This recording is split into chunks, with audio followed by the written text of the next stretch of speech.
Assalamualaikum warahmatullahi wabarakatuh. Waalaikumsalam warahmatullahi wabarakatuh. Alhamdulillahirabbil alamin. Kita bertemu lagi hari ini di pembelajaran bahasa Indonesia. Sebelum kita memulai kegiatan pembelajaran, mari kita berdoa terlebih dahulu. Untuk berdoa, Ibu minta tolong kepada ketua kelas untuk memimpin doa. Silakan, Razan. Baiklah teman-teman, sebelum kita memulai pelajaran, langkah baiknya kita berdoa menurut kepercayaan masing-masing. Berdoa mulai. Doa selesai. Alhamdulillahirabbil alamin. Ibu berharap semoga dengan doa kita bisa mengikuti pembelajaran ini dengan baik dan bisa memahami setiap materi yang kita pelajari. Nah, selanjutnya, apa kabar kalian hari ini?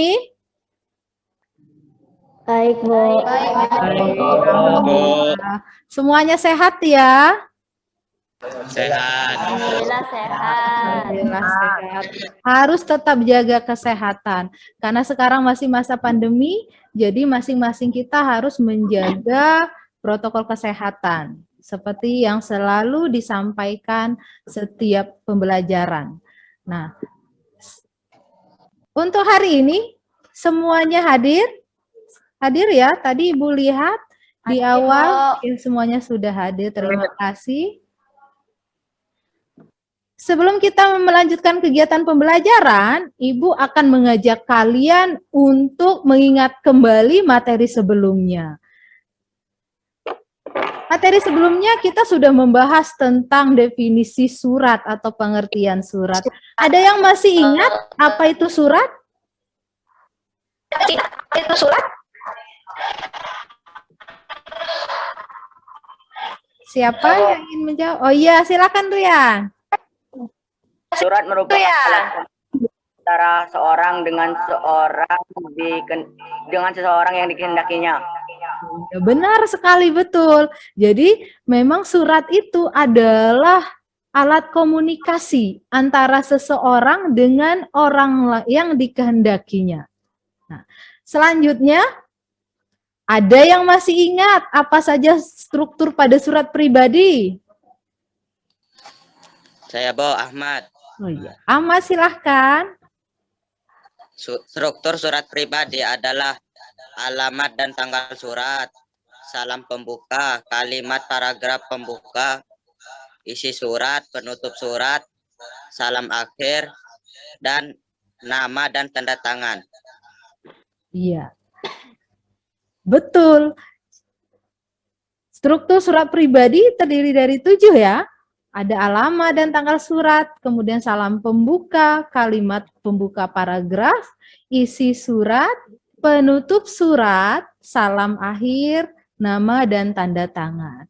Kemudian Ibu ingin kalian mengingat kembali satu hal lagi tentang kebahasaan pada surat dinas. Ada yang masih ingat apa saja kebahasan pada surat dinas? Siapa ingin coba jawab? Oh iya, Ranza, silakan. Kebahasan surat dinas ada 2, yaitu 1 pilihan kata sapaan bersifat formal, 2 bahasa ragam baku. Iya, jadi memang terdapat 2 unsur kebahasaan pada surat dinas. Yang pertama adalah pilihan kataannya bersifat formal, jadi pilihan kata sapaan bersifat formal, dan yang kedua adalah bahasa ragam baku. Manfaat pembelajaran kita hari ini adalah setelah mempelajari materi menulis surat, kalian jadi mampu menulis surat dengan benar. Kompetensi dasarnya yaitu 4.14, menulis surat pribadi dan dinas untuk kepentingan resmi dengan memerhatikan struktur teks, kebahasaan, dan isi surat. Nah, kemudian pada materi tersebut, indikator capaian kompetensinya adalah membuat surat pribadi bersifat resmi atau berbentuk surat izin tidak sekolah dengan memerhatikan struktur teks, kebahasaan, dan isinya. Nah, tujuan pembelajaran kita hari ini adalah peserta didik mampu membuat surat pribadi bersifat resmi atau dalam bentuk surat izin tidak sekolah dengan memerhatikan struktur teks, bahasaan, dan isi dengan tepat. Jadi itu tujuan pembelajaran kita hari ini. Kita masuk pada kegiatan inti kita. Nah, Ibu akan sajikan 2 contoh surat. Jadi perhatikan contoh surat berikut. Surat yang pertama, silahkan dibaca dengan seksama. Contoh surat yang pertama ini. Contoh surat yang kedua,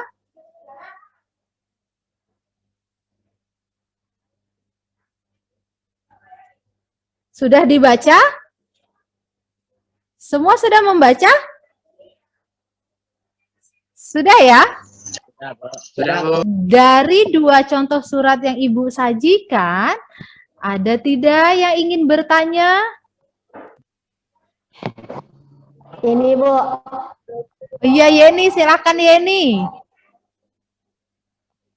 Bu, kedua surat tersebut terlihat seperti surat pribadi. Apakah betul, Bu? Oh iya, bagus pertanyaan Yeni. Yeni masih bertanya apakah kedua surat tersebut sama-sama merupakan surat pribadi. Nah, ada yang ingin coba jawab pertanyaan dari Yeni? Sebo Ahmad. Ya, silakan Ahmad. Iya, betul. Karena dari 2 surat tersebut tidak memiliki kop surat. Dan perbedaannya pada surat pertama ditujukan untuk sahabat. Dan surat yang kedua ditujukan untuk instansi atau lembaga. Iya, betul sekali.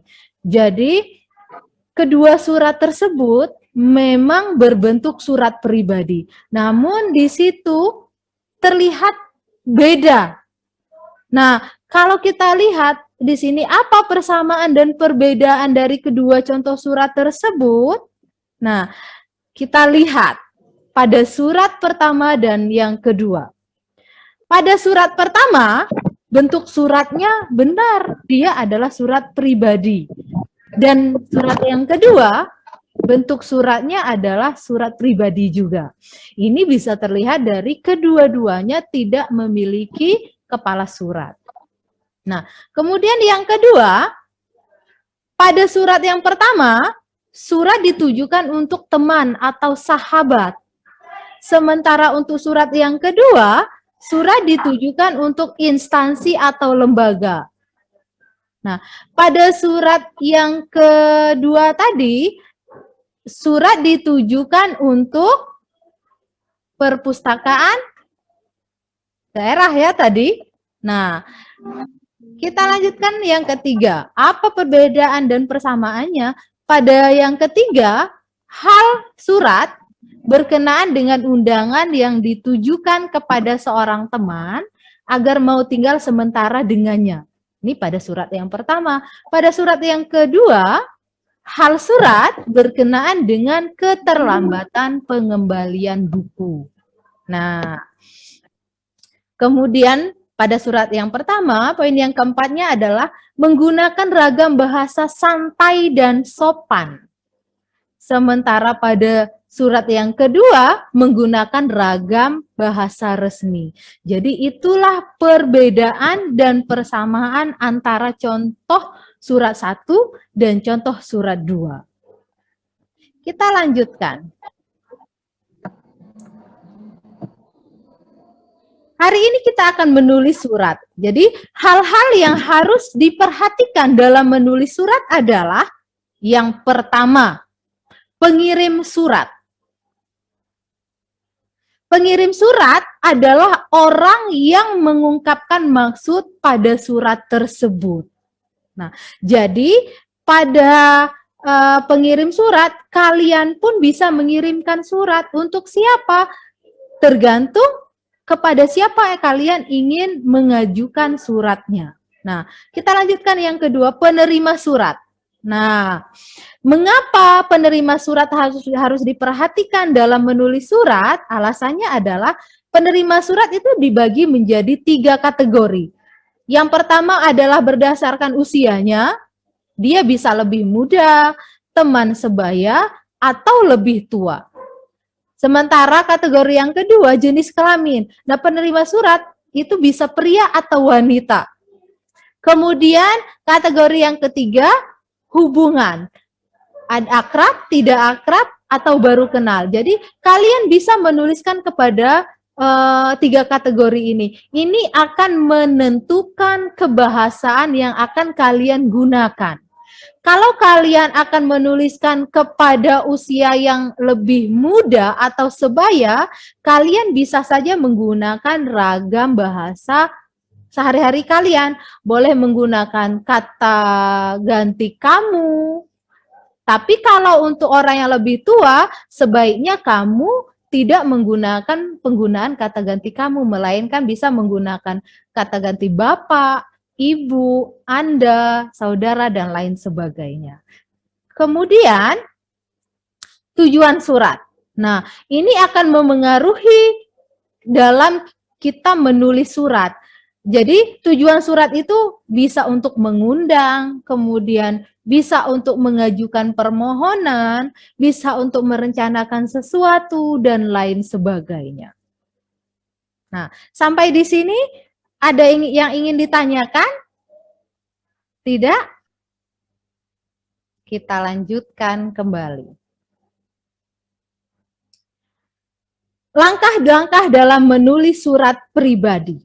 Nah, karena tadi kita akan menulis surat pribadi yang berbentuk surat izin tidak sekolah, maka langkah-langkah penulisan surat pribadi adalah yang pertama, menyusun kerangka isi surat pribadi. Yang kedua, mengembangkan kerangka isi menjadi sebuah surat. Yang ketiga, menggunakan ragam bahasa akrab. Dan yang keempat adalah penggunaan ejaan dan tanda baca yang tepat. Nah, dari langkah-langkah ini, ada tidak yang ingin ditanyakan? Saya, Bu, Rian. Oh iya, Rian, silahkan Rian. Bu, rangka isi surat itu apa, Bu? Ya, terima kasih. Bagus pertanyaannya. Rian bertanya, apa itu kerangka isi surat pribadi? Ada yang ingin coba menjawab pertanyaan Rian? Ada tidak? Tidak ada, baiklah. Ibu akan jawab pertanyaan dari Rian. Jadi kerangka isi surat adalah rancangan. Jadi pada bagian awal kalian harus merancang kira-kira apa saja hal yang akan kalian tulis dalam surat tersebut. Kalau di dalam paragraf itu disebut dengan kalimat pokoknya. Jadi apakah kalian akan menyampaikan kabar, akan menceritakan pengalaman kalian, kemudian ada harapan yang kalian tujukan kepada orang yang kalian kirimi surat. Nah, jadi setelah kalian membuat kerangka isi surat, kalian akan mengembangkannya menjadi sebuah surat. Artinya kalian harus menggunakan kalimat-kalimat pendukung yang menyatakan bahwa misalnya kalian akan mengundang. Nah, mengapa kalian harus mengundang, dengan alasan apa, untuk apa, dan lain sebagainya. Itu bisa disampaikan di bagian yang kedua ini. Kemudian perhatikan ragam bahasanya. Karena ini adalah surat pribadi, jadi kalian bisa menggunakan ragam bahasa akrab. Ragam bahasa akrab itu bisa kalian sampaikan dengan seperti halnya menyapa, hai, apa kabar? Aku di sini baik-baik saja loh. Nah, jadi karena ini surat pribadi boleh menggunakan ungkapan seperti itu. Nah, kemudian yang terakhir adalah penggunaan ejaan dan tanda baca yang tepat. Selanjutnya, karena di kegiatan akhir kita nanti adalah membuat surat izin tidak masuk sekolah, maka Ibu berikan format atau ketentuan surat izin tidak masuk sekolah. Yang pertama, harus ada tempat dan tanggal surat. Yang kedua, alamat yang dituju. Nah, pada alamat yang dituju, pilih salah satu kata saja. Bisa menggunakan kata YTH atau yang terhormat, atau bisa juga menggunakan kata kepada. Jadi pilih salah satu saja. Kalau kalian sudah menggunakan kata YTH, maka tidak perlu lagi menggunakan kata kepada.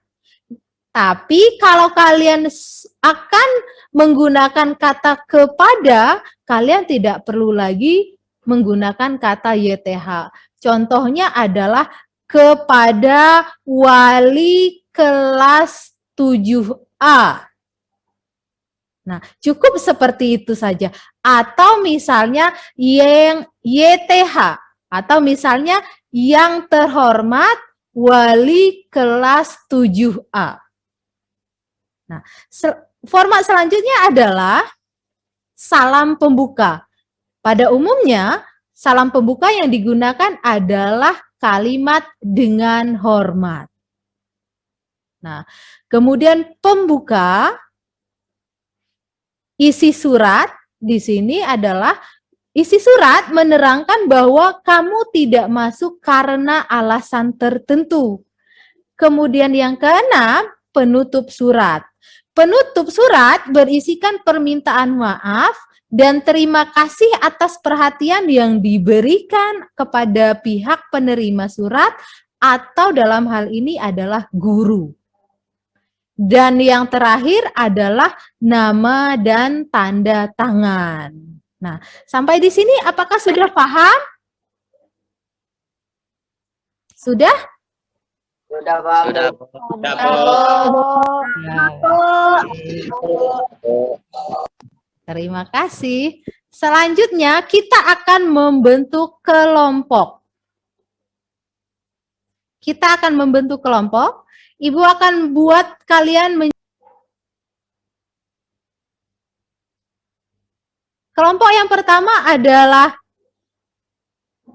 Ranza, Farel, kemudian Nopal Muriswan, Asifa, dan Rian. Untuk kelompok yang kedua adalah Deni Setiawan, Ahmad Yani, Suraya, Gilang, dan kelompok yang ketiga Putri Ramadhani, Bayu Sukmo, Dewi Anita, kemudian Noval Istiqlal, serta kelompok yang keempat adalah Muhyiddin, Murni, Hadi, dan Yeni. Masih semangat? Semangat. Alhamdulillah. Sekarang kita lanjutkan. Nanti akan Ibu buatkan kelompok di breakout Zoom. Jadi kalian bisa berdiskusi di kelompok yang Ibu buat di breakout Zoom tersebut. Nah, sambil berdiskusi, LKPD-nya sudah Ibu kirimkan di WA grupnya ya. Jadi silahkan buka LKPD-nya di WA grup. Ya, Bu. Nah, Ibu sampaikan dulu. Untuk kelompok 1 dan kelompok 3, Ibu sudah siapkan ilustrasi surat izin yang akan dibuat. Jadi, ilustrasinya adalah kamu sebagai pemenang pertama dalam lomba mengarang yang diadakan oleh Kemendikbud. Untuk menghadiri penyerahan hadiah di Jakarta, kamu perlu minta izin tidak masuk sekolah. Nah, tugas kelompoknya adalah buatlah surat permohonan izin kepada kepala sekolah untuk tidak mengikuti beberapa mata pelajaran. Mungkin dalam beberapa hari jika kamu tidak tinggal di Jakarta. Nah, karena di situ pada ilustrasinya penyerahan hadiahnya di Jakarta. Jadi, karena kita berada di Krui, maka butuh beberapa waktu untuk minta izin ke sekolah. Kemudian untuk kelompok 2 dan kelompok 4, ilustrasinya adalah kamu sedang dalam keadaan sakit. Setelah berkonsultasi ke dokter, kamu diminta istirahat selama 3 hari agar kondisi kesehatanmu membaik. Sebagai bukti, dokter memberikan surat keterangan sakit. Nah, jadi tugas untuk kelompok 2 dan kelompok 4 adalah membuat surat izin kepada kepala sekolah untuk tidak mengikuti kegiatan pembelajaran dengan melampirkan surat keterangan sakit dari dokter. Sudah paham? Sudah, Bu. Baik, sekarang kita akan berdiskusi kelompok. Ibu akan buat kelompok.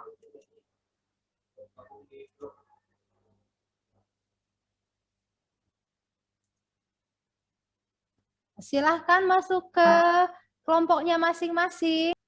Halo kelompok 1. Kelompok 1, Bayu. Bagaimana Bayu diskusinya?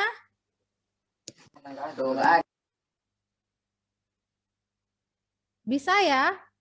Tugasnya bisa dikerjakan ya? Ada kendala tidak di kelompok 1?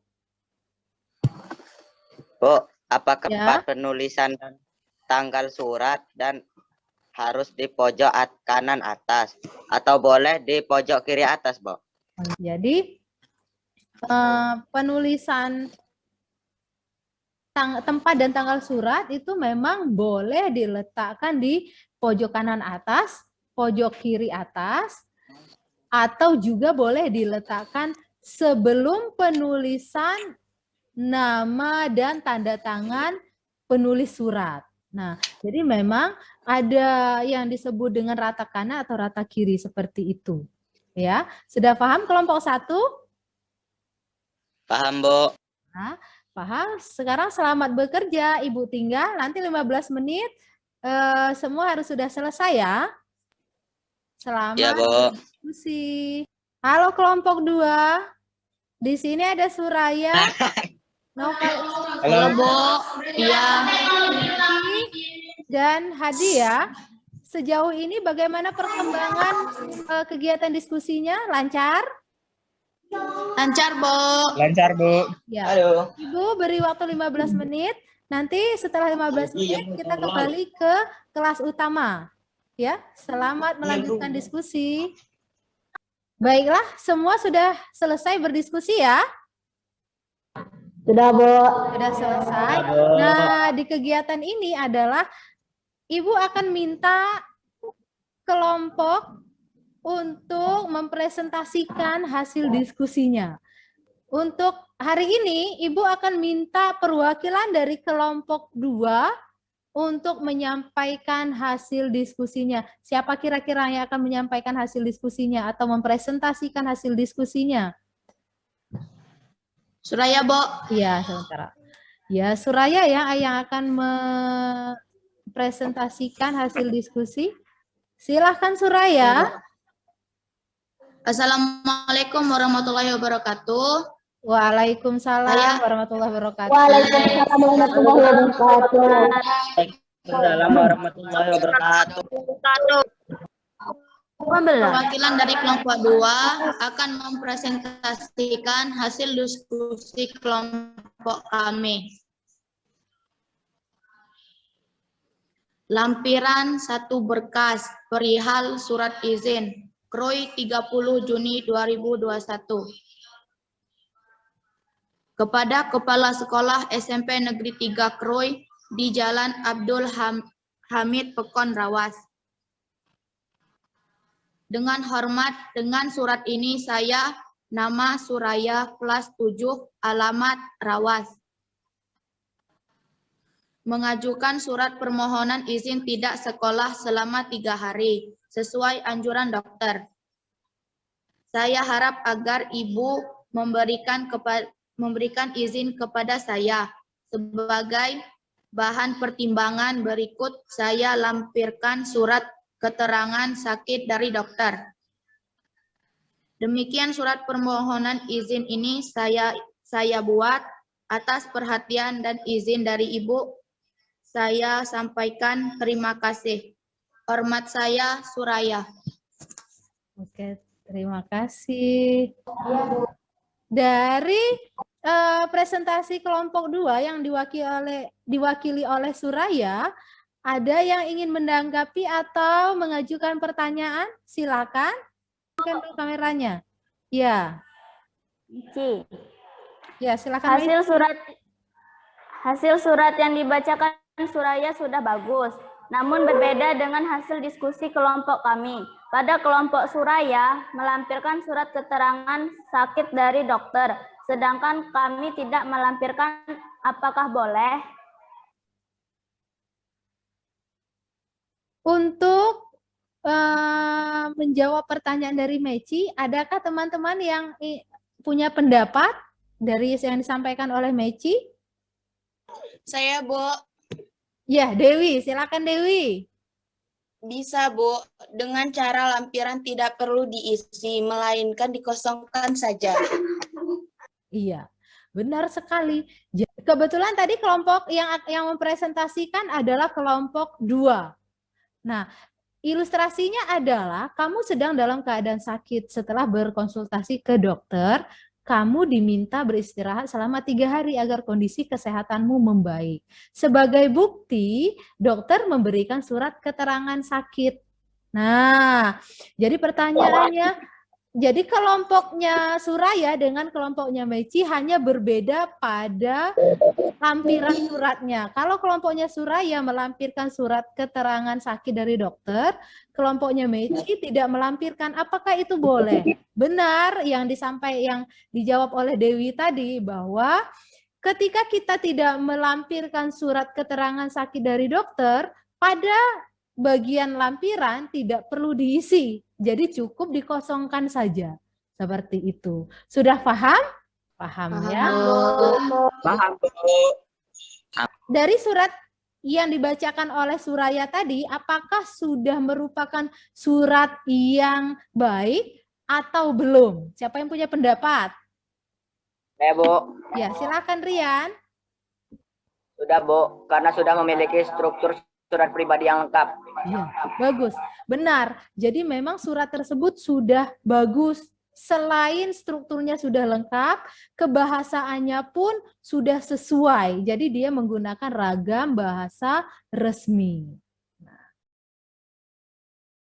sekarang kita di akhir kegiatan. Simpulan pembelajaran. Nah, dari rangkaian kegiatan pembelajaran, adakah yang akan menyampaikan simpulannya? Saya, Bu, Murni. Silahkan Murni. Kesimpulan dari pembelajaran hari ini adalah dalam menulis surat harus memperhatikan jenis surat, tujuan surat, dan keperluan surat. Iya. Jadi dalam menulis surat harus memperhatikan jenis surat, tujuan surat, dan keperluan surat. Selain itu, apa yang sudah kamu pelajari hari ini?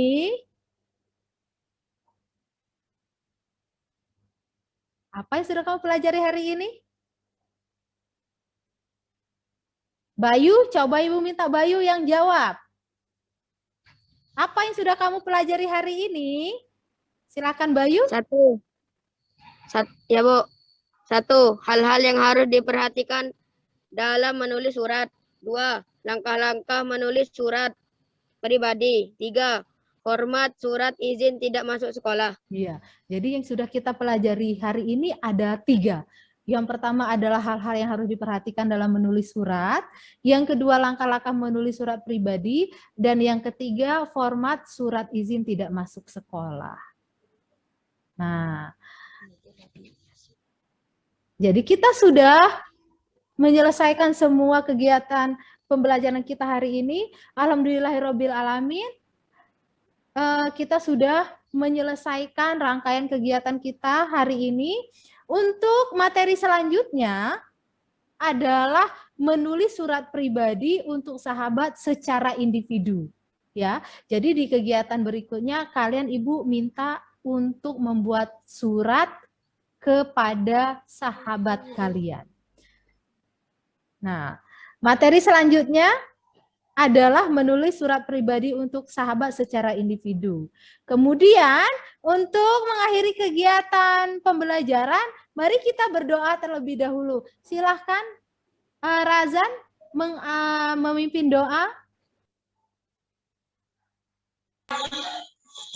Untuk mengakhiri pembelajaran ini, mari kita berdoa terlebih dahulu. Berdoa mulai. Berdoa selesai.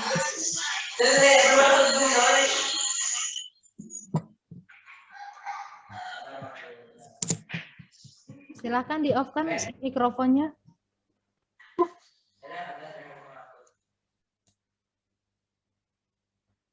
Terima kasih atas kerjasamanya. Kita sudah belajar. Semoga apa yang kita dapatkan hari ini bermanfaat dan tetap jaga kesehatan, kepatuhi protokol kesehatan, dan tetap jaga daya tahan tubuh kita. Ibu akhiri kegiatan pembelajaran kita hari ini dengan Assalamualaikum warahmatullahi wabarakatuh. Waalaikumsalam warahmatullahi wabarakatuh. Waalaikumsalam warahmatullahi wabarakatuh.